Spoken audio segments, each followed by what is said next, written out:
September 27ஆம் தேதி அன்னைக்கு தாவேகா கட்சி தலைவர் விஜய் அவர்கள் கரூர்ல மேற்கொண்ட பிரச்சாரத்தின் போது உயிரிழந்த குடும்பங்களை விஜய் அவர்கள் நேர்ல போய் சந்திக்கிறதுக்கான முயற்சிகளை அந்த கட்சி எடுத்து வருது. அக்டோபர் 6ஆம் தேதி அன்னைக்கு விஜய் அவர்கள் வீடியோ காலின் வழியாக உயிரிழந்த 33 குடும்பங்களுக்கு ஆறுதல் சொன்னாரு. நான் மிகுந்த மனவேதனையுடன் இருக்கிறேன் அப்படின்னு விஜய் அவர்கள் சொன்னதாகவும், பாதிக்கப்பட்ட குடும்பத்தினர் நாங்க உங்களோட இருக்கோம் அப்படின்னு சொன்னதா அந்த கட்சி நிர்வாகம் தெரிவிக்கிறாங்க. பாதிக்கப்பட்ட குடும்பத்தினருடன் விஜய் அவர்கள் வீடியோ கால்ல பேசினதை ரெக்கார்ட் பண்ணியோ இல்ல போட்டோ எடுத்தோ சமூக வலைதளங்கள்ல ஷேர் பண்ண வேணாம் அப்படின்னு சொல்லி விஜய் அவர்கள் கேட்டுக்கிட்டதா தெரியுது.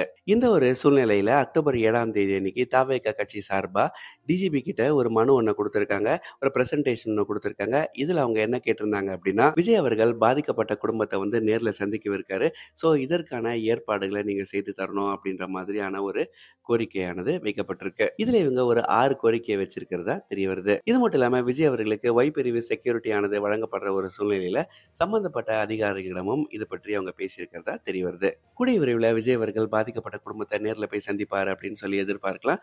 இது பற்றி மேலும் தகவல்களுக்கு இணைந்திருங்கள். நன்றி, வணக்கம்.